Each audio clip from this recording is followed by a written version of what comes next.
الذي أسرى بعبده ليلا من المسجد الحرام إلى المسجد الأقصى الذي باركنا حوله لنريه من آياتنا إنه هو السميع البصير. أشهد أن لا إله إلا الله وحده لا شريك له وأشهد أن محمدا عبده ورسوله لا نبي بعده. اللهم صل وسلم على سيدنا وحبيبنا وشفيعنا ومولانا محمد وعلى آله وأصحابه ومن تبعهم بإحسان إلى يوم الدين. أما بعد، قال الله تعالى في كتابه الكريم وهو أصدق القائلين: أعوذ بالله من الشيطان الرجيم. بسم الله الرحمن الرحيم. اتل ما أوحي إليك من الكتاب وأقم الصلاة إن الصلاة تنهى عن الفحشاء والمنكر ولذكر الله أكبر والله يعلم ما تصنعون. وقال تعالى في الإسراء: واستعينوا بالصبر والصلاة وإنها لكبيرة إلا على الخاشعين. وقال النبي صلى الله عليه وسلم: الصلاة فرض ربي وسنة الأنبياء وهو الملائكة وأصل المعرفة وأرباب الدعاء. صدق الله العظيم وصدق النبي الكريم ونحن على ذلك من الشاهدين والحمد لله رب العالمين. Hadirin sekalian, alim ulama, para asatidul asatidah, wajib yang sama-sama kita hormati, Ustaz Asad Sungai Sudrajan, Ustaz Hajar Usman, Ustaz Imam, dan juga yang sama-sama kita hormati Ketua DKM Masjid Ar-Rahman, Ustaz Abdul Aziz, Menteri Jajaran, Bapak Ketua RW yang saya banggakan, beserta Ibu, seluruh jamaah Bapak Ibu yang hadir pada malam hari ini yang saya banggakan. Dapat terima kasih kepada MC kita. Ini MC interlokal atau internasional? MC-nya udah internasional. Alhamdulillah. Tiada ucapan kata yang paling dan pantas paling indah Ibu Bapak untuk kembali pertemuan kita malam hari ini sambil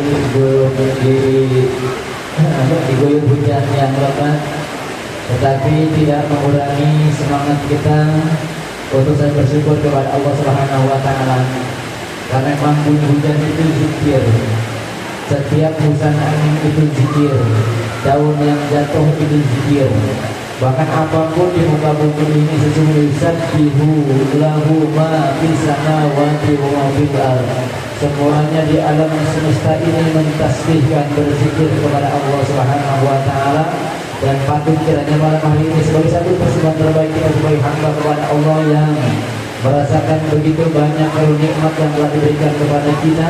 Kita bersyukur dan ucapan alhamdulillahirabbil biar makan semangat. Saya mustikanya terdengar satu-satu. Dan nikmat terbesar yang kita rasakan hari ini, Bapak Ibu, kita dihadirkan di majelis ini. Orang-orang yang ada di majelis semua adalah orang-orang pilihan Allah Subhanahu wa Ta'ala.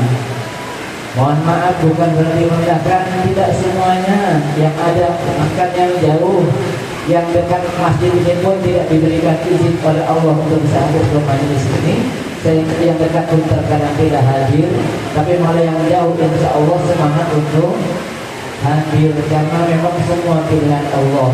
Maka hari ini semoga kita sebagai hamba-hamba Allah yang dipilih oleh Allah Subhanahu wa Ta'ala, yang akhirnya diselamatkan oleh Allah Subhanahu wa Ta'ala. Insya Allah. Salawat dan salam semoga tetap terlimpah dan tercurah kepada junjungan kita Nabi Karim Muhammad Kamil baginda Rasulullah sallallahu alaihi wasallam, kepada para ahli keluarganya, para sahabatnya, kepada para ulama-ulamanya Allah sebagai pewarisnya, dan kepada kita selaku umatnya akhir zaman yang terus setia untuk menjaga risalah yang dibawanya, menghidupkan sunnah-sunnahnya, sekaligus kita jauh dari Darul Mahabbah dengan terus kita belajar dan teladan akhlaknya, baik dari ucapan, sikap dan perbuatan serta bermohon baca salawat kepadanya.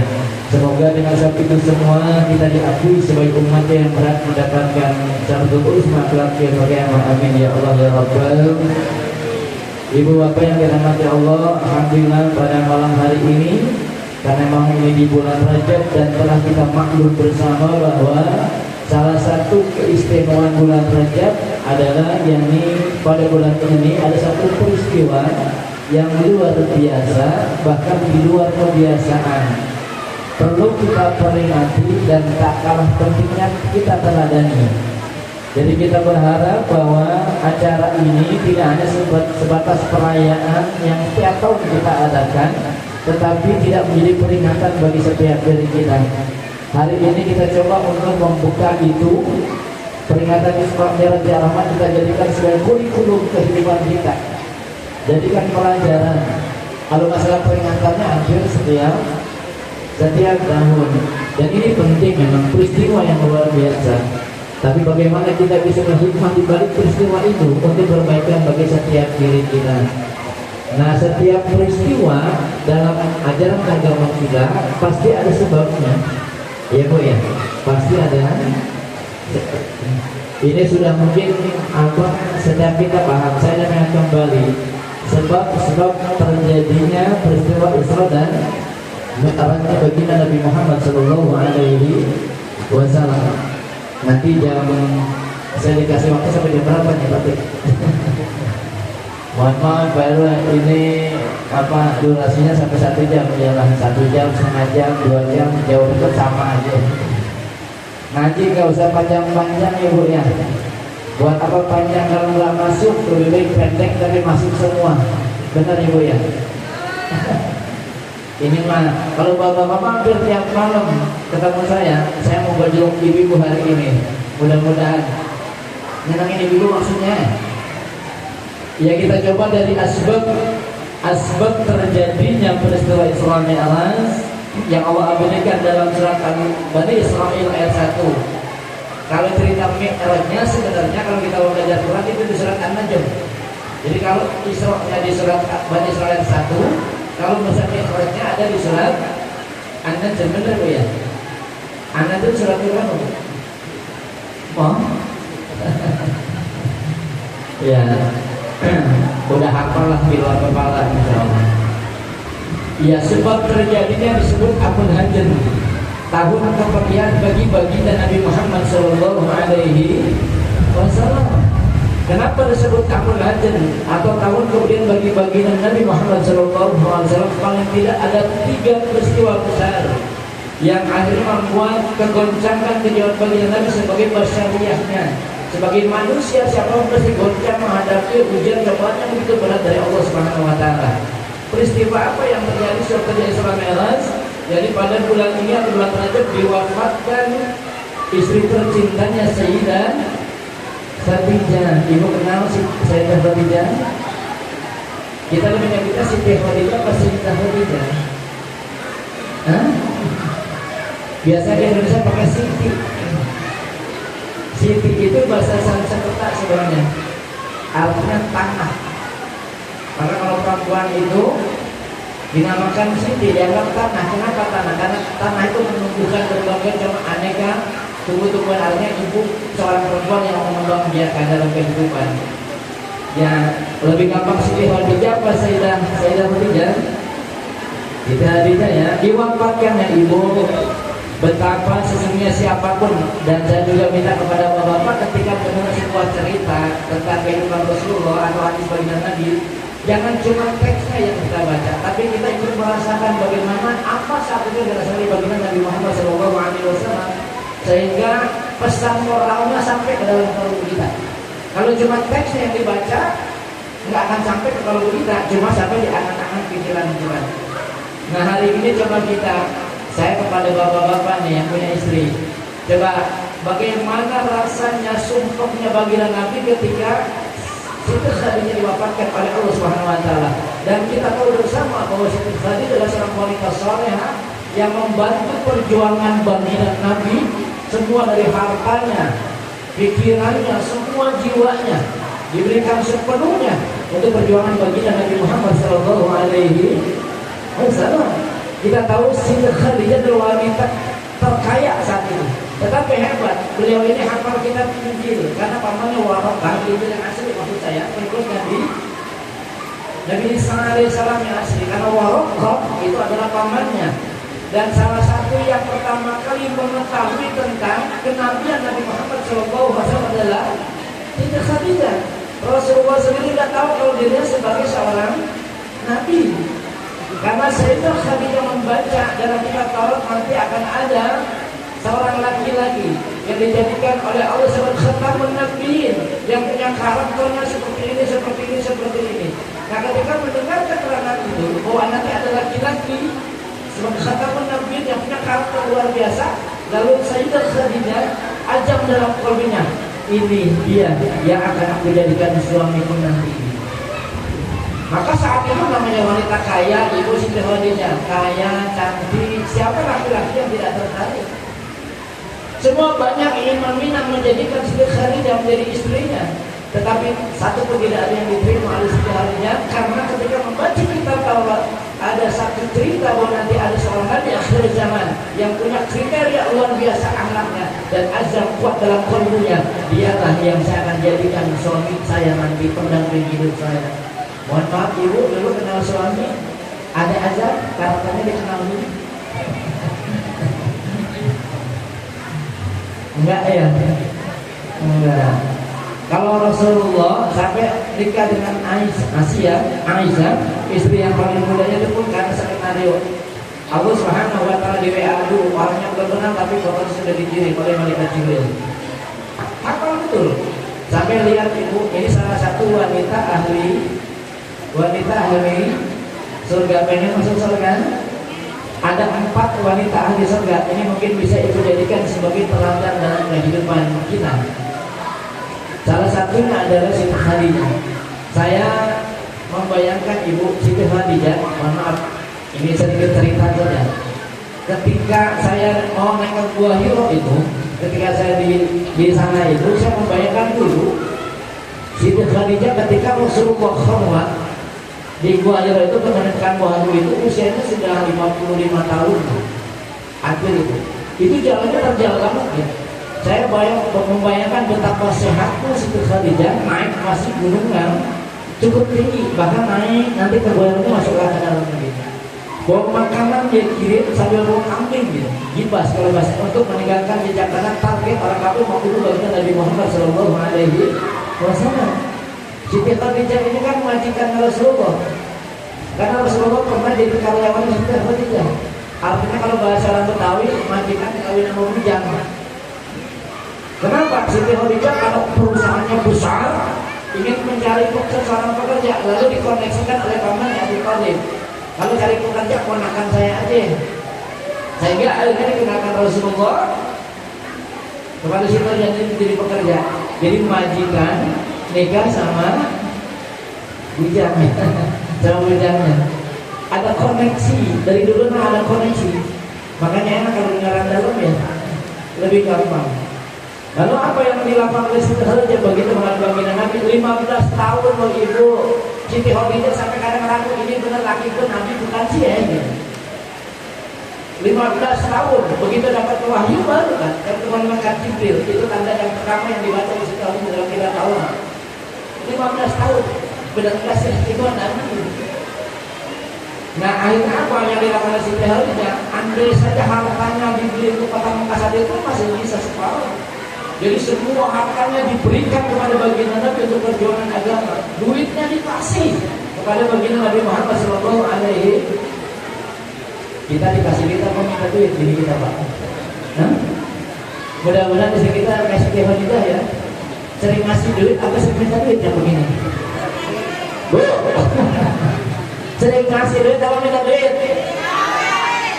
Nah, ibu makanan begitu. Sering minta. Kadang saya mikir Pak, kita laki-laki ini gak jauh beda sama tuyul. Di hadapan ini kita tahu tuyul? Tuyul biasanya dielus-elus, disusui, disuruh cari duit. Iya. Sama ibu sama suami di rumah terus disusuin terus disuruh nyari. Yang penting suaminya pergi ke situ. Hah? Yang penting suaminya apa duitnya? Udah dianggap Pak kita mah. Seorang perempuan rela ditinggal 3 hari sama suami, yang penting ditinggalin begini. Gak apa-apa, mau juga nggak diantar sama suami, yang penting dikasih. Emang pada duitan. Ternyata ketahuan hari ini bapak kita gak penting keberadaan kita, yang penting buat ibu-ibu adalah begitu hebatnya sih sampai ketika wafatnya dipandang baginda Nabi. Saya mengasahil mengirim satu ibu. Kata Rasulullah jalan sikir tadinya, engkau wanita terhormat dulunya, engkau wanita kaya, engkau disayang banyak orang. Tapi begitu engkau menikah dengan aku, engkau banyak dihina orang, bahkan hartamu habis untuk perjuangan. Apa jawab tadinya? Ya Rasulullah, apapun yang ada pada diriku, harta kaliku, diriku aku persembahkan seluruhnya kepadamu untuk perjuangan agama Islam. Sampai ya Rasulullah, jikalau nanti aku sudah tiada, lalu engkau ingin berdakwah melewati sungai Cibel ini, misalkan tidak ada jembatan untuk kau bisa ke sana, maka gali kuburanku, ambil tulang-tulangku, jadikan perahu agar kau bisa dakwah di sebelah sana. Sampai sebegitunya pengorbanan sikir tadi ini. Makanya kalau si tahun ini pelipur lara ketika Nabi lagi sulit, habis ketemu malaikat Jibril, membikin luar biasa. Siti Khadijah menghibur baginda Nabi. Saat ketakutan, Siti Khadijah menghibur Nabi. Saat sudah lemah, Rasulullah sudah lemah, Siti Khadijah membangkitkan semangatnya. Dan ketika harta itu diberikan seluruhnya untuk perjuangan baginda Nabi Muhammad Sallallahu Alaihi Wasallam. Mudah-mudahan yang hadir di sini karakternya seperti Siti Khadijah yang rela terus memberikan hartanya buat suaminya. Gak dikasih duit, alhamdulillah. Dari utama. Kayaknya bohong banget saya. Gak apa-apa, emang kan tugasnya suami itu tugasnya nyari duit, istri tugasnya ngabisin. Nah, akur. Cocok. Nanti di akhirat di padang mahsyar model begini dibangkitkan jadi tikus oleh Allah Subhanahu wa Ta'ala. Ya enggak lah ya Bu ya. Satu, coba Pak, kita sebagai suami sekarang, perasaan sebagai seorang suami ditinggal oleh istri yang begitu menyayanginya, pelipur lara saat duka, menghibur hati saat kegelisahan, membantu semua perjuangannya, lalu Allah ambilnya, Allah wafatkan Siti Khadijah. Betapa sebenarnya suppoknya bagi Nabi Muhammad SAW sebagai basariah, sebagai kemanusiaan. Bapak kalau tinggal bini suppok model begini mah enggak, senang gue bisa cari lagi model begini mah. Kadang-kadang lucu ya, ibu mah senang sama duitnya, kalau bapak senang apa kalau yang begini.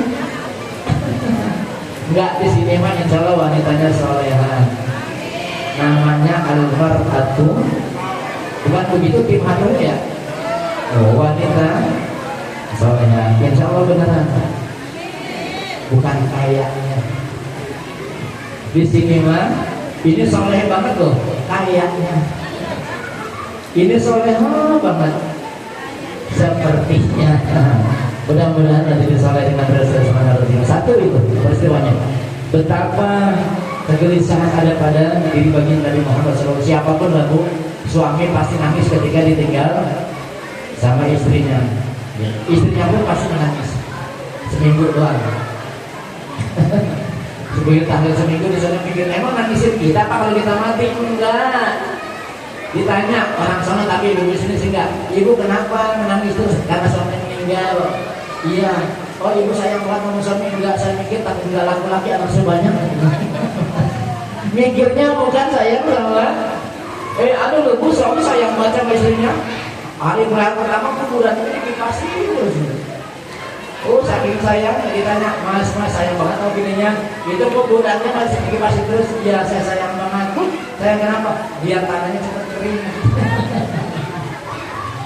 Nah ibu yang dirahmati Allah, yang kedua peristiwa yang terjadi adalah diwafatkannya Abu Thalib pamannya yang melindungi baginda Nabi Muhammad SAW.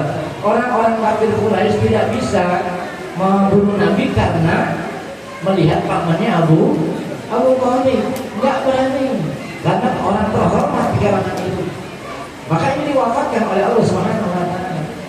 Dan yang ketiga adalah peristiwa yang membuat guncang kehidupan baginda Nabi. Sungguhnya baginda Nabi adalah pemboikotan. Saat itu serangan orang kafir sedang kencang-kencangnya luar biasa. Dan umat Islam masih minoritas saat ini. Pemboikotan ekonomi dan pemboikotan sosial bermasyarakat. Nggak boleh orang-orang yang sudah memeluk agama Islam saat itu untuk melakukan transaksi. Nggak boleh beli beras, nggak boleh makanan. Itu selama 3 tahun kurang lebih dalam satu riwayat. Jadi 3 tahun memang diboikot secara ekonomi. Bayangin ibu kalau kita yang di Mustika mau beli ke warung, misalkan satu warung nggak boleh karena kita diboikot secara ekonomi. Tidak ada pernikahan sama sekali 3 tahun sampai Nabi itu dilembas sama orang-orang yang sudah masuk saat itu. Saya membayangkan makan apa yang bisa dimakan, makan daun dan segala macam. Betapa perjuangan baginda Nabi Muhammad SAW. Kalau logika kita, beliau adalah Habibullah, kekasih Allah. Tapi Allah berikan ujian yang begitu beratnya, luar biasa. Ternyata di balik ujian yang 3 berat ini, karena Allah ingin mengangkat derajat yang paling tinggi pada baginda Nabi Muhammad SAW. Nah hikmahnya buat kita Bapak Ibu, kalau kita dapat ujian besar, cobaan besar, bersyukurlah kepada Allah. Kenapa? Itu tanda kita akan jadikan orang besar oleh Allah Subhanahu wa taala. Nabi sampai ke Sidratul Muntaha karena melalui 3 ujian ini. Berat bagi Nabi, tadinya seorang Nabi tidak pernah mengeluh kepada Allah Subhanahu wa taala. Sampai akhirnya begitu pemboikotan 3 tahun, akhirnya sebabnya bagi Nabi, waduh makanya sulit untuk saya dakwah. Akhirnya coba-coba Nabi untuk ke Taif, dakwah Taif, ke Taif, harapan di Taif itu disambut dengan baik, ternyata tidak, malah disambut luar biasa. Bahkan sudah direncanakan oleh Abu Jahal CS, itu orang disuruh baris di sepanjang jalan hampir 3 kilo, itu sambil megang batu kerikil.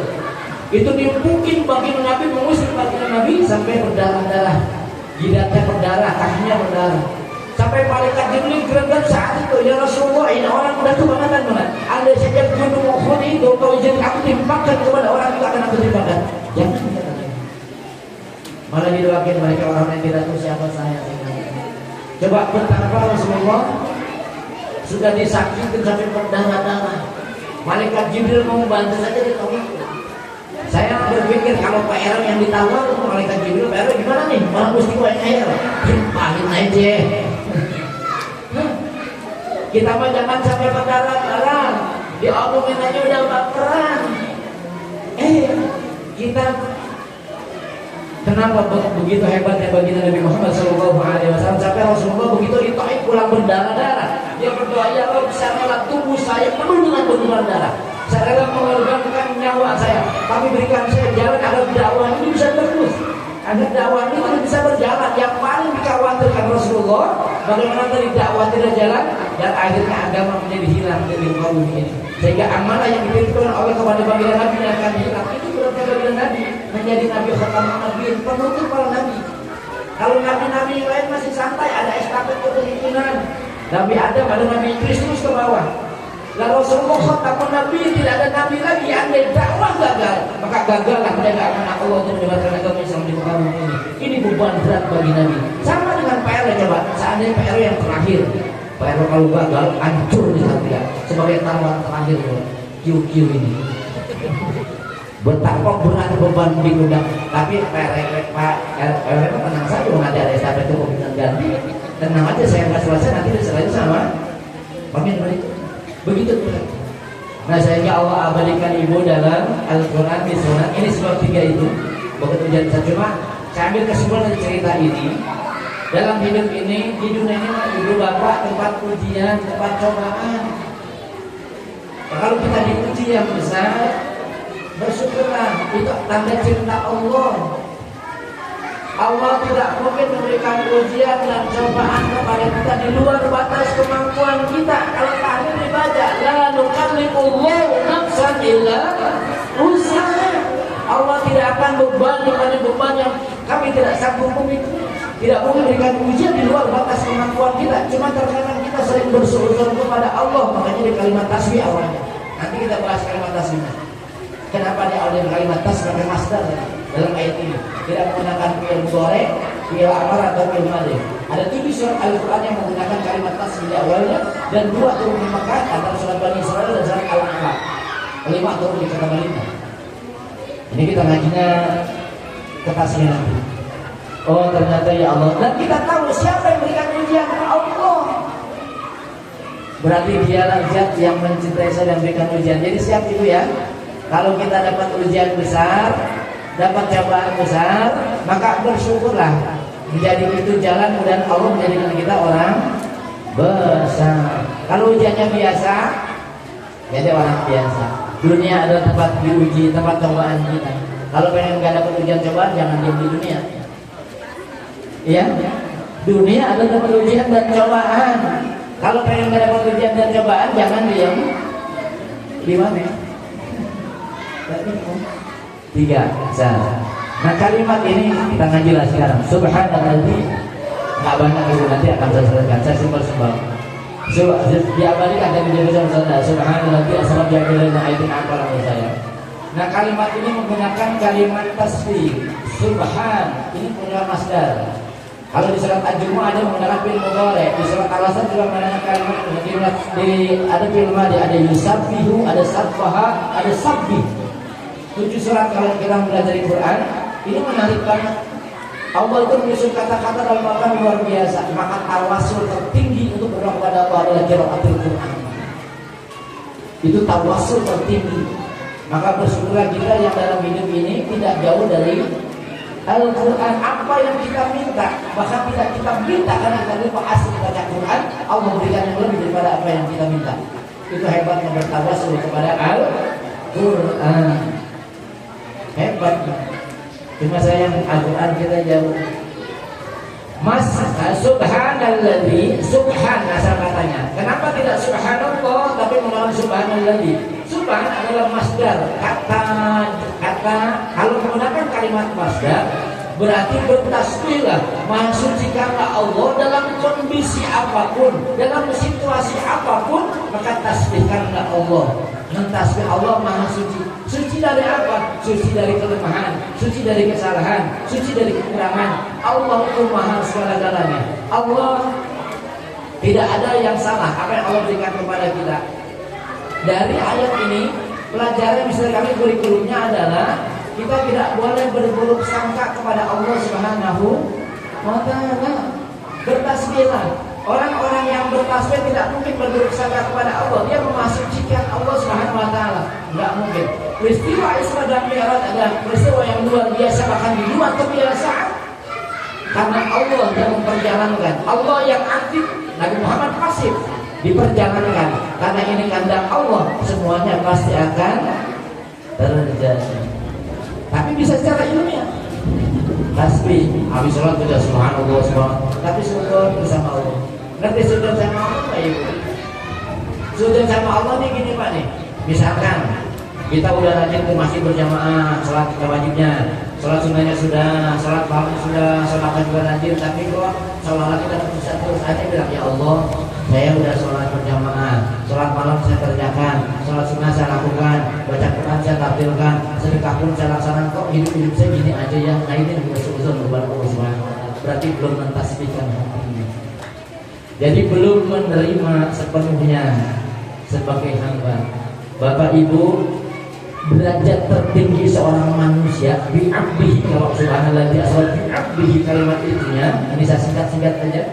Berarti derajat tertinggi manusia adalah apabila dia sudah menyempurnakan sebagai hamba, penghambaannya kepada Allah Subhanahu wa ta'ala. Makanya bi'abdihi pakainya, pakai domir ini pengganti. Dekat betul bagi Nabi Muhammad kepada Allah Subhanahu wa ta'ala karena Rasulullah adalah penghambaan yang luar biasa. Penghambaan yang luar biasa berarti taat kepada perintahnya, jauhi larangannya, dan rela ridha atas ketetapan yang diberikan kepadanya. Kita bisa taat, alhamdulillah, bin maksiat bisa, tapi ketika diberikan sesuatu yang tidak sesuai dengan harapan kita, mulai sujud sama Allah. Ya Allah, saya sudah rajin ngaji, saya sudah rajin sedekah, tapi kok ekonomi saya gini-gini aja, kok kehidupan saya gini-gini aja.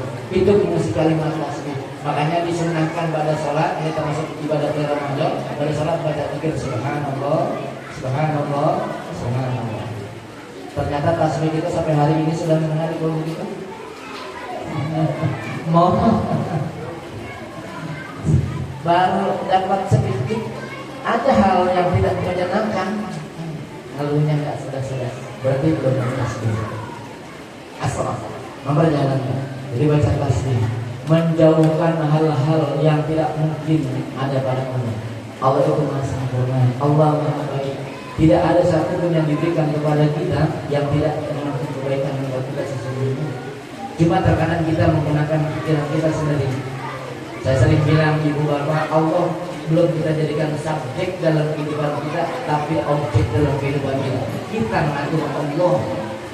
Harusnya kita ngikutin aturan Allah. Apa yang Allah berikan kepada kita, hujan ini alhamdulillah.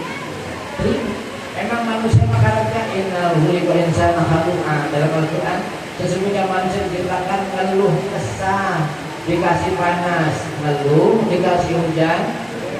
Coba ayat berikutnya, illal musolli, kecuali orang yang sholat terus menerus. Ya, jadi ukuran sholat kita, kalau orang yang sholatnya sudah hebat, berarti hidupnya nggak pernah ngeluh. Dikasih hujan alhamdulillah, dikasih panas tidak terkontaminasi kondisi apapun, tidak musolli. Ternyata sholat kita belum bisa bentuk karakter kita, dikit-dikit kita ngeluh.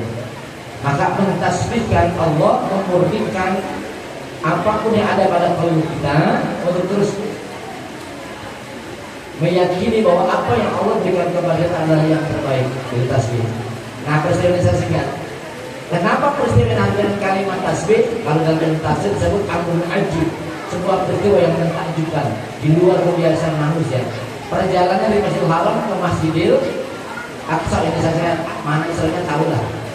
Lihat ibu, seandainya perjalanan ditempuh dengan menggunakan kuda, karena belum ada Toyota saat itu 1 bulan perjalanan dari Masjidil Haram ke Masjidil Aqsa, itu 1 bulan perjalanan. Kalau bolak-balik PP berarti 2 bulan. Belum nanti ke sampai sini belum. Tapi Rasulullah melakukan Isra Mi'raj hanya pada sedikit malam, tidak setengah malam. Lagi itu maknanya hanya sedikit. Mana? Sulit untuk pakai akal pikiran kita. Kenapa peristiwa ini? Karena memang peristiwa ini bukan kehendak bagi Nabi Muhammad SAW. Ini adalah kehendak Allah Subhanahu wa Ta'ala. Ibu sering baca surat ini. Dalam suratnya ada idza arada syai'an ayyakuna lahu kun. Apabila Allah berkehendak cuma bilang kun, maka terjadilah. Walaupun ayat ini kaitannya dengan ada dua, ada alam amar, ada alam mutasyabihat. Kalau alam amar memang kun langsung jadi Allah tanpa proses. Tapi kalau alam musyahadat itu melalui proses. Di diri kita ada alam amar, ada alam musyahadat. Kalau badan kita terjadinya karena proses, ada mak bapak kita. Tapi kalau ruh tanpa proses, itu langsung dari Allah Subhanahu. Kapanpun pasti itu di alam amar. Kalau urusan fisik pakai hukum sebab akibat. Kalau otomobil baru beli terus baru masak, itu sebab. Karena kita fisik pakainya 2 hal, ada alam amar dalam tubuh kita, ada alam fisik kita yang betul dengan hukum sebab akibat itu. Saya tidak bahas ini lah. Nanti ke mana? Coba saat 2 bulan perjalanan terus kita tidak. Kenapa? Karena sebelum peristiwa Isra Mi'raj kan ada ini, kita jadikan kurikulum pertama. Ada pembelahan dada baginda Nabi Muhammad SAW. Bukan berarti hati Nabi itu kotor, tidak. Nabi itu hatinya semua suci, tapi disucikan. Lalu dicuci dengan air zam-zam. Lalu dimasukkan iman dan hikmah. Iman adalah keyakinan yang ditambah keyakinan itu, dan hikmah itu kumpulan semua ilmu. Artinya apa buat kita? Peristiwa Isra itu adalah bagaimana perjalanan hubungan antar manusia, bisa singkat saja. Atau dalam bahasa Arab disebut hablum minan nas.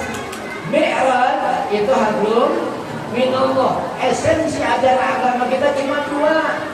Bagaimana hidup kita sebagai hamba Allah, terus memperbaiki hubungan kita kepada Allah Subhanahu wa taala dengan ibadah ritual seperti sholat, dan bagaimana sebagai manusia kita juga tidak melakukan job sosial kita memperbaiki hubungan antar manusia, memberikan manfaat bagi kehidupan.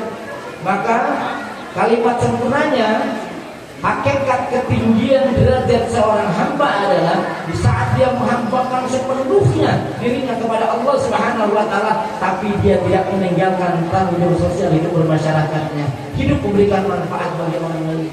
Jangan kesolat doang, kesolatnya kurang. Kenapa ini Isra dulu? Artinya perbaikan dulu hubungan antar manusia. Berangkat dari mana? Dari bersihnya hati. Kalau ingin sukses, derajat tinggi, lakukan setar awalnya kurikulum pendidikan. Ya, berarti awali dari bersihnya hati. Hubungan kemanusiaan kalau hatinya bersih, nggak ada iri dengkian. Makanya Lailan itu malam simbol kegelapan. Kita yang datang di sini orang-orang yang gelap hati. Kenapa? Karena kita belum menemukan cahaya. Dan rohnya peringatan Isra adalah bagaimana kita membedah kegelapan hati kita. Kegelapan hati itu penyakit disebut AIDS. Kenapa hubungan manusia tidak harmonis? Karena ada AIDS dalam diri kita. AIDS. Ini kegelapan. Ini bersihkan. Yang pertama apa? Angkuh. Nah, apa deh? Kalau bahasa Jawa angkuh, baru ini. Kalau bahasa Betawi menurut apa? Angkuh. Ini kegelapan.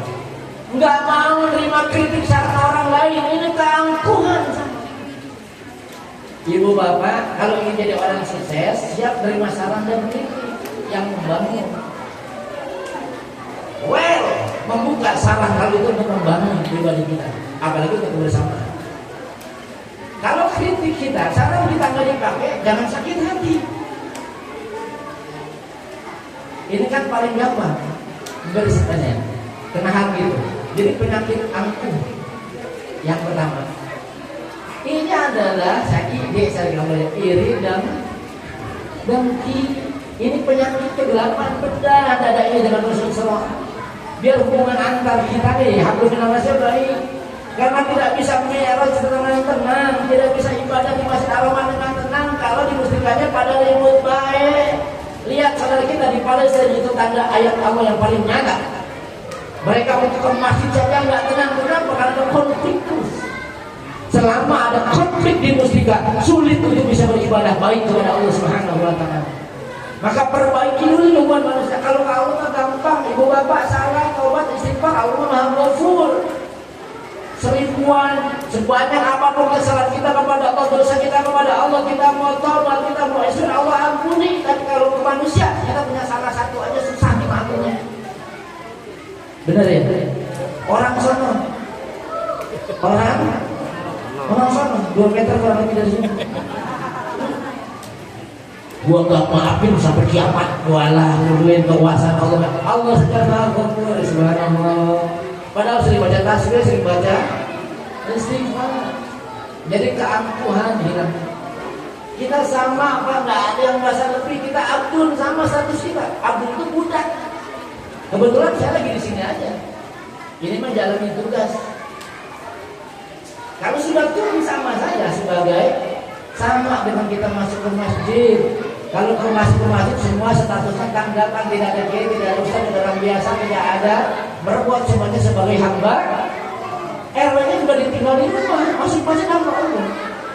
Kita semua sama, merasakan status yang sama ini susah. Terkadang kita terjebak dengan jabatan yang ada di punggung kita, pada hari ini akan tanggal bersama kematian kita. Pak RW ketika mati nggak dipanggil Pak RW-nya, almarhum. Kiai juga sama, bagi RT nggak ada sebagai hamba. Coba jangan merasa kita punya kelebihan. Salah satu yang membuat sering kita kecewa, ibu, karena kita merasa lebih, ya, jabatan itu tanggalkan. Makanya kalau yang udah umroh haji itu pakai ihram, itu simbol. Presiden sekalipun orang biasa pakainya sama. Nanti mati kalau sudah ketemu Allah sama-sama statusnya hamba, budak Allah kita sama. Status sosial di dunia ini akan gagal bersama kematian kita. Di sana di alam kubur nggak ditanya apakah kamu RW enggak, apakah kamu KI enggak, bagaimana amal perbuatannya, ditanya oleh Allah Subhanahu wa taala. Maka keangkuhan buang. Orang tua kita ngajarin Pak, orang Jawa dipakai belakon. Coba belakon benjolnya di mana nih? Ini jangan filosofis yang salah ya. Tuh hidup jangan kayak belakon, buat di depan baik, di belakang. Bukan begitu filosofisnya. Belakon itu punya ilmu, punya harta banyak, tetap harus di belakang dia kawan dia enggak menampakkan dirinya orang seperti itu mana belakon. Bukan di depan baik di belakang. Itu mah ibu. Di depan baik di belakang. Ada yang begitu, di depan kita baik di belakang. Nggak apa-apa, jangan marah ibu. Kalau ada orang di depan kita baik, di belakang kita nggak usah marah. Alhamdulillah, berarti dia kalah karismatik sama kita. Ngomong di depan kita nggak berani, itu aja. Ngapain ribet-ribet? Dipikirin yang begitu. Makanya kalau ada orang nganan, kita ngiri aja. Kalau orang ngiri, kita nggak ketemu. Rumusannya gampang. Kalau ada tetangga ngiri, kita ya jadi nggak iri dengkian. Iri itu apa sih bahasanya? Orang-orang beli kulkas dia beli parame. Orang beli bandeng dia ketulangan. Ini kan lucu. Rezeki kita sudah diatur oleh Allah Subhanahu wa taala. Ini susah, ini penyakit, ini kegelapan. Harus dibuang. Kalau ini masih ada iri dan ini masih ada susah. Tidak boleh lihat orang punya kelebihan sedikit curiga aja urusannya. Bikin status bapak itu udah berapa dari mana duitnya kita. Orang sama ngomong masih enggak tapi bikin status. Aduh saya bilang. Sekarang kalau mau bikin status miskol yang khairan ya roh aja. Kata Allah wa ya'mal miskola khairan ya roh. Jangan wa ya'mal miskola zarratin sarah. Jadi kalau mau miskol yang khairan ya roh aja. Jangan yang sarah ya roh. Itu penyakit. Hubungan kemanusiaan akan berkembang kalau punya rasa iri dan dengki. Yang berikutnya, jangan pernah hidup ini merasa punya jasa. Kalau hidup sudah merasa punya jasa, orang ini biasanya begitu nggak dihormati ngambek-ngambek, marah-marah karena merasa punya jasa. Lu kalau bang gua lu ya. Kalau dalam bahasa Inggris penyakit ainnya, keakuan. Karena hidup merasa punya. Hati-hati yang belum ngaji kan malam saya ngaji 30. Ada satu kisah ini menarik Pak. Ini buat pribadi kita, para ustaz di sini. 30 tahun dia ngajar. Satu hari ikhlas dia ngajar. Satu hari terpancing muridnya agak badan sedikit. Nah mulailah ada celah maaf iblis untuk menghancurkan ibadah yang 30 mengajar kepada Islam. Ini akhirnya apa dia bilang ke murid, ente kalau gua nggak bisa bersyukur macam-macam, ente kalau gua jadi 30 hilang pahala mengajar. Berarti dia merasa dia punya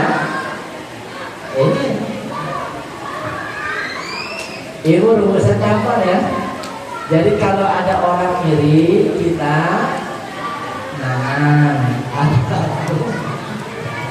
kalau ada orang kita bilang alhamdulillah. Kalau perlu bawain ayam goreng yang paling enak itu. Imam Syafi'i pernah diomongin sama muridnya Dewi. Dekat, ngaji biasa, kalau buat naik. Lalu ada yang tanya, Syekh, itu si Fulan bin Munkar kata saya itu baik banget kalau bilang udah nanti Bapak kirim ayam terbaik aja. Lu mau dikirimin ayam terbaik? Iya, alhamdulillah. Satu berarti karisma saya lebih tinggi daripada dia, karena dia nggak boleh menerima saya. Yang kedua, dosa saya diberikan buat orang yang ngomongin saya dan pahala dia buat saya. Maka untung saya lebih bisa membandingkan ayam ini. Maka kirim aja ayam yang enak. Jadi kalau ada orang ngomong kita hari ini kita nggak boleh marah, dikirim ayam goreng terbaik. Susah. Katanya mau Isra. Orang Isra itu berjalan malam, orang yang berjalan meninggalkan kegelapan dirinya itu Isra kata saya. Kalau syariat udah hafal lah. Makanya peringatan tiap tahun nggak berubah-ubah karena hatinya yang tidak ditata, hanya peringatannya gampang nih. Tapi memang nggak mudah jadi belajar. Saya juga belajar dihujat, alhamdulillah. Mudah-mudahan kita dihujat kita akan naik derajat. Dan kalau ingin naik derajat, gak usah menghujat. Direndahkan juga gak jadi sampah, ditinggi juga gak jadi bintang, tetap aja. Kita ya kita. Yang diminta pertanggungjawaban di hadapan Allah perbuatan kita, bukan perbuatan orang yang ngomongin kita. Ntar lama-lama bosan turun, ya lama-lama kamu jadi panasan kan saya bilang, sini saya bilang, tahu pentol koreknya dulu, yang kelihatan gitu. Kita punya kepala ini jangan kayak pentol korek, gesek dikit, wah, baperan pun kayak gitu.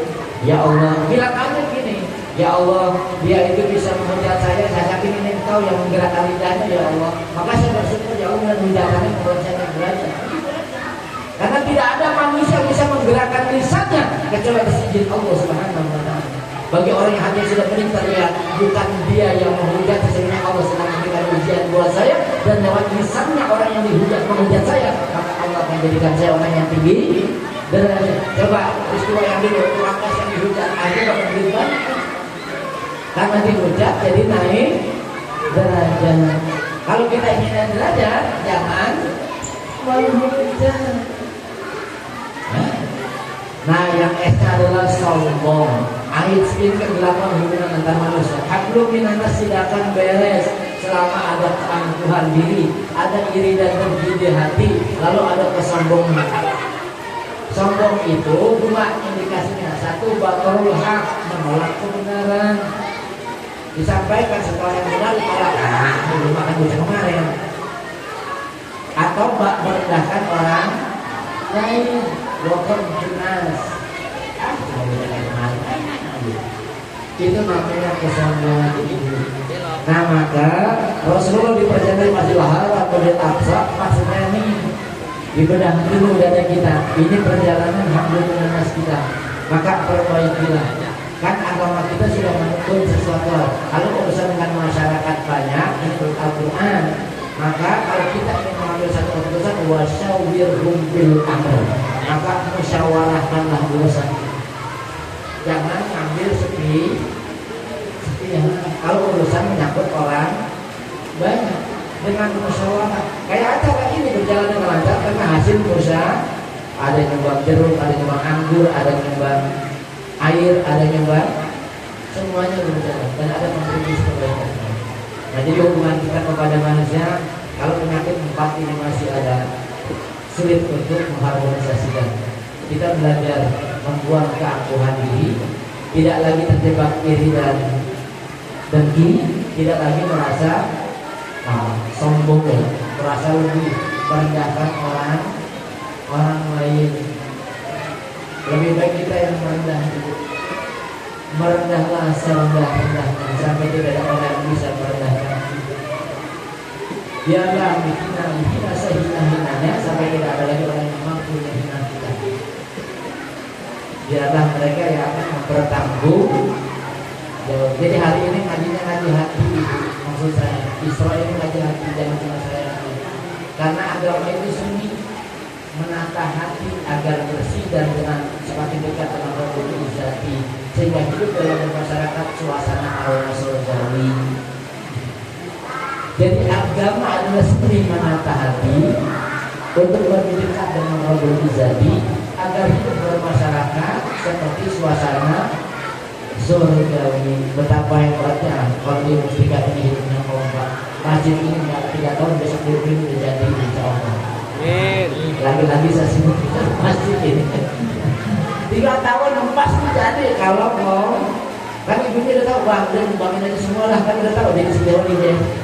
Sekarang jadi sini buat masjid berikan aja bang gitu ya. Jadi insya Allah. Nah, mi'rajnya adalah hablum minanas. Tadi pemeriksaan hati apa? Belajar supaya hamba tulus ikhlaskan setiap amal ibadah kita. Kita hadir kemari karena memang ingin sebagai penghambaan pengabdian diri kita kepada Allah Subhanahu wa taala, mengikhlaskan setiap ibadah. Bapak Ibu tanya pada hati kita ini rajin ibadah motivasinya apa? Rajin tahajud motivasinya apa? Karena banyak tagihan Ustaz. Rajin duha motivasinya apa? Biar dagangannya enggak salah sih, enggak salah. Memang hati kita mah dekat banget sama dunia, nempel. Semua ibadah tujuannya cuma buat dunia. Itu mungkin nggak Tuhan, buat dagang lari, gelap malam pengen naik jabatan. Semuanya diurusan ke dunia. Makanya dalam kitab Al-Hikam kita menuntut kita, ya jangan semuanya lah urusan dunia, jangan pure niatku ibadah urusan dunia, nanti daerah aku nggak dapat apa-apa. Justru pure urusan akhirat kau niatkan untuk lillahi ta'ala. Yang minimal orang kayak kita pada 50-50, 50 untuk akhirat, 50 untuk dunia. Karena bagaimanapun kita masih butuh duit. Nggak punya duit mau pusing, tetap aja ya Bu ya. Nah, istri pengen cantik butuh modal katanya Pak. Aduh, tugas kita jenengin suami itu SUAMI, semangat usaha agar membahagiakan istri. Semangat usahanya untuk membahagiakan. Iya, kali-kali yang jalan-jalan seru nunjuk aja Pak. Ya nunjuk doang. Alhamdulillah. Nah ketika kita beribadah, kalau kita sholat, kita ngaji, lihat ulama kita sudah membatasi. Kalau kayak ini Imam Syafi'i bilang kalau dia pasti billahi ta'ala, artinya ini memadani. Jangan sampai nanti balik kita karena yang lain. Kalau dalam zikir salah satu asyik Syekh Al-Qadir Jali membatasi billahi anta maksudi waridho kaman. Berarti membatasi zikirmu jangan karena usaha lain, tapi mengharapkan ridho Allah Subhanahu. Tapi kenyataannya hati kita masih nah ibu yang dirahmati Allah. Jadi pada intinya adalah begitu Rasulullah Mi'raj sampai Sidratul Muntaha sampai ke tinggi malaikat itu sudah balik lagi. Lalu Rasulullah di satu tempat yang indah luar biasa, indahnya luar biasa. Oh, udah sangat jelas. Sampai jam berapa bisa? Sampai jam berapa ini? Pulang tuh masih hujan ibu ya. Tapi udah makan? Belum. Apalagi saya dari tahun hujan masih kehujanan, pulang sawit doang, balik lagi kemari. Kata tidak dari saya mau makan nanti aja di Karaman, insya Allah sampai sate sama PRW. Kalau ngarep nggak boleh kayak gitu. Kalau namu nggak boleh ngarep tomak namanya. Main terus ada dan gue dikasih kopi, nah tomak banget ini. Ngaji sama, baru dapat makanan.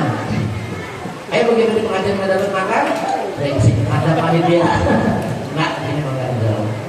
Ya intinya begitu Rasulullah ditempatkan di tempat yang paling tinggi setelah Sidratul Muntaha, melihat keindahan alam yang luar biasa, sampai Rasul aku memuji Allah Subhanahu wa taala dengan satu kalimat at-tahiyatul mubarakatus shalawatut thayyibatun lillah.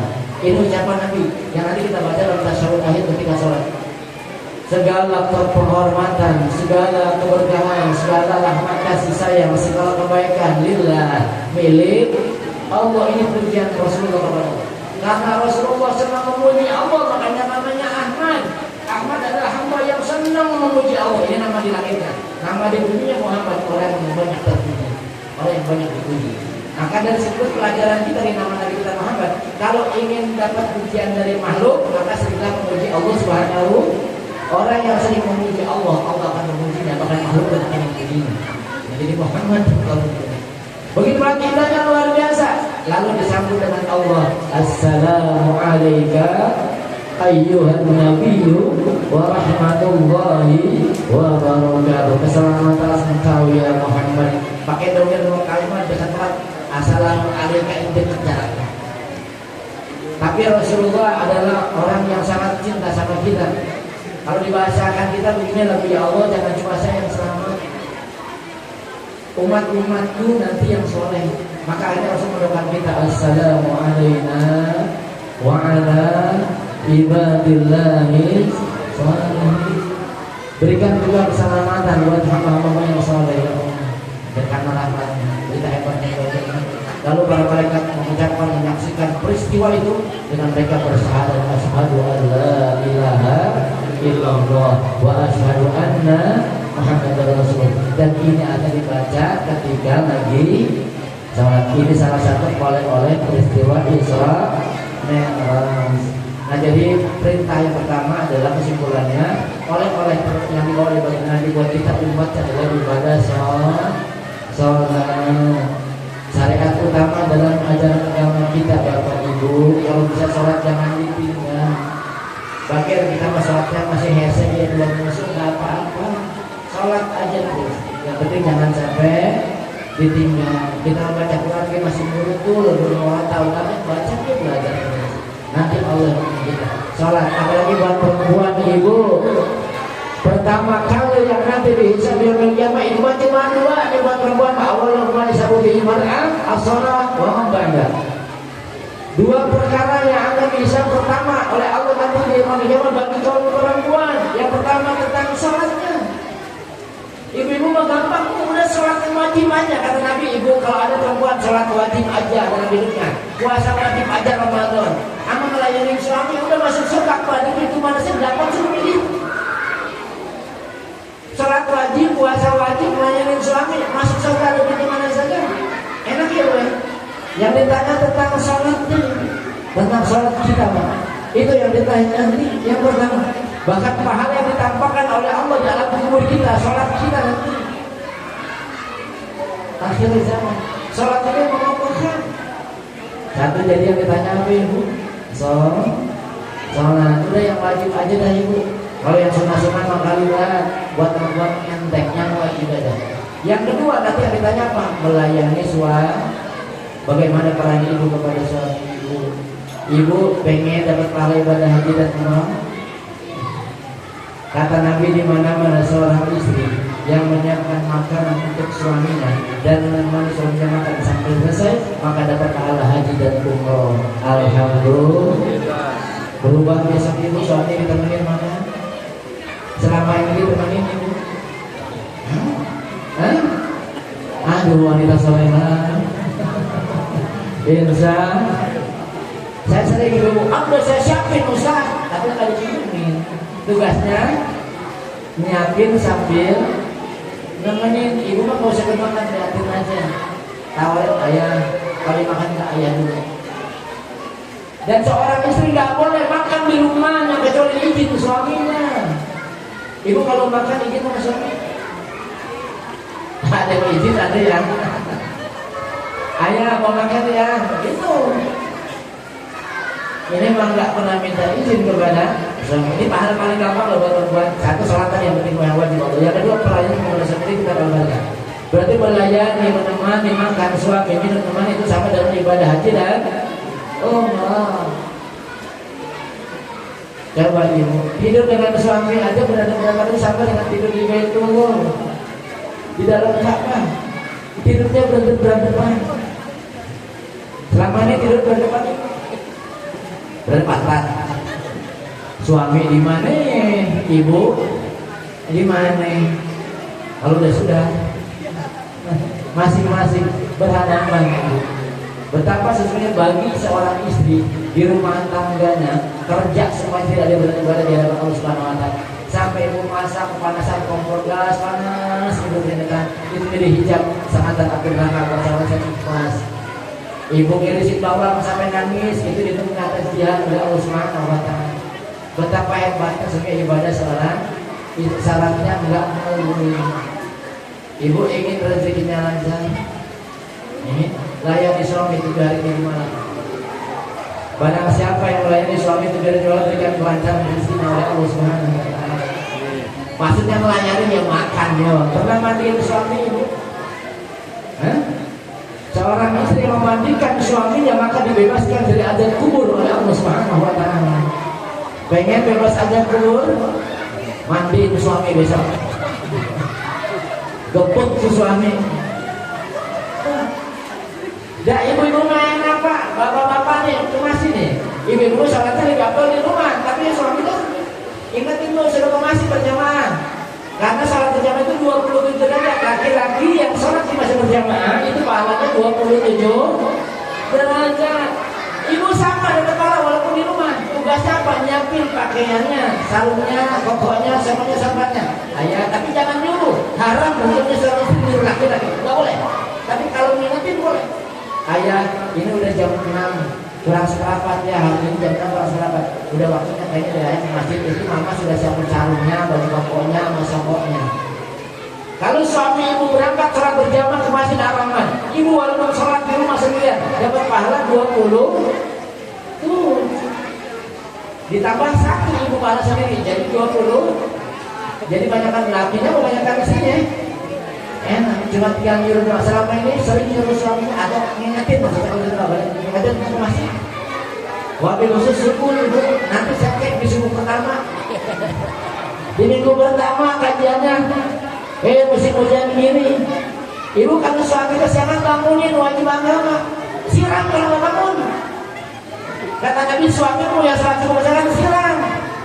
Tapi baru kau makhluk detik ini tersalah artinya lagi. Siram pakai kata-kata yang mesra. Sudah pakai air minum. Jangan disedap pakai air. Siram pakai kata-kata mesra. Ya, itu sudah tarhim di masjid ya. Udah tarhim.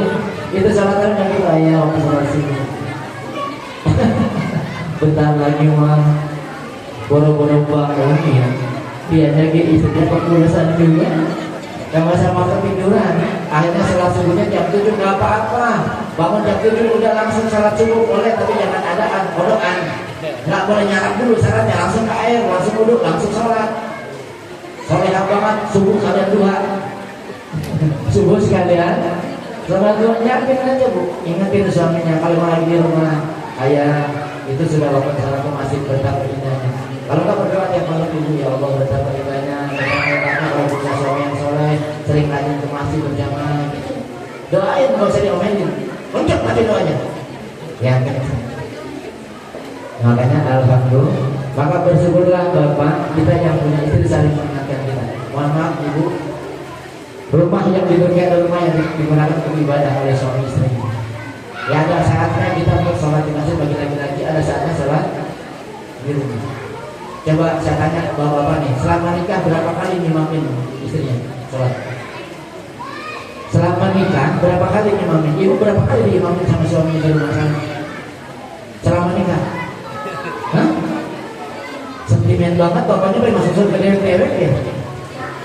Kali-kali ada waktu untuk sholat, itu waktu paling indah, paling romantis. Saat terindah bagi suami si saat dia sholat bersama. Suami mengimami, istri mengaminkan. Alhamdulillah kita. Jadi terbuka semua keberkahan.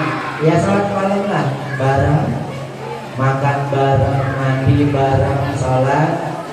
Mudah-mudahan nanti di surga juga. Mau bareng ini, mau bareng begini. Suaminya nggak mau, ada bidadari kata dia udah nggak. Masih cantik kan bida? Ya jadi ibu bapak inti daripada peristiwa sholat Mi'raj oleh-oleh yang dibawa oleh baginda Nabi adalah ibadah sholat dunia orang mukminin. Silat itu tangga untuk naik derajat yang tinggi. Mi'raj itu maknanya kalau isim makan, isim alat namanya tangga. Tapi dimanakan sholat adalah mengantarkan ke tangga derajat manusia yang tinggi. Jadi kalau ingin derajat kita tinggi, laksanakanlah sholat. Ibu aktif dah, ibu zaman sekarang kreatif banget. Wah ada kegiatan semua ibu full dengan kegiatan sampai jogging tiap hari Sabtu Minggu itu ke Maitland sama suaminya. Tapi pesan saya jangan pakai weekend dress buat ibu ya. Jangan pakai weekend dress, berarti pakai mukena aja kamu jogging. Aman ya bisa. Ibu masih ingat dalam suami itu. Nanti coba sholat bareng ibu rasakan betapa indah. Indah. Saya kayak ibu ingat dalam waktu pacaran dulu. Bukan bahu yang, bukan leher yang ku cari pria yang punya. Bukan punya istri. Punya hati ya. Ya jadi sama-sama ibu, ayo sama-sama terakhir kesimpulan yang bisa sampaikan. Ayo sama-sama kegiatan ini dengan adanya peristiwa atau peringatan Ramadan ini kita satu membersihkan hati, belajar menjadi orang yang tidak ada keangkuhan diri, hilangkan keiri dan keyakinan. Kalau ada orang kelebihan saudara kita bilang alhamdulillah, kita punya Allah. Hilangkan kesombongan diri kita. Buat apa membawakan jabatan itu kan dibawa mati. Yang dibawa mati adalah amal ibadah yang kita lakukan. Kalau kita mulai dari rumah tangga kita. Kita coba untuk menegakkan agama dalam rumah tangga. Ada waktu sholat yang kita siapkan untuk di keluarga kita. Syukur-syukur ini berpacu untuk menghatamkan Al-Quran gitu. Wah, suaminya udah 3 juz, istrinya udah 5 juz, sampai Ramadan. Jadi rumah kita digunakan untuk ibadah kepada Allah Subhanahu. Jangan ngurusin dunia baik, kali-kali urusan minimal ada balance, ada keseimbangan. Jadi hablum minallah akan baik kalau kita dengan ikhlas. Hablum minanas akan baik kalau hilang kegelapan dari 4 penyakit yang ada dalam diri kita. Maka semoga Allah bersihkan hati kita. Pulang dari sini Allah bersihkan hati kita, sehingga tidak ada lagi rasa keangkuhan, tidak ada rasa kediri dan tidak ada rasa kesombongan dalam diri kita. Semua sama, kita adalah saudara yang ingin bahwa di dunia kita bersama-sama, nanti insya Allah kumpulkan bersama-sama dari jalan Allah Subhanahu wa Ta'ala. Kita, istri kita, anak-anak kita dan keluarga kita sama-sama hum wa azwajuhum fi dhilalil alal araiki muttaqun. Ibu bapak terakhir saya minta kata yang ikhlas. Wabil khusus buat masjid kita, Bu. Mudah-mudahan rencana panitia yang baru rencana mulai hari ini dikuatkan hati orang-orang kita biar masjid ini cepat direnovasi, biar bagus masjidnya.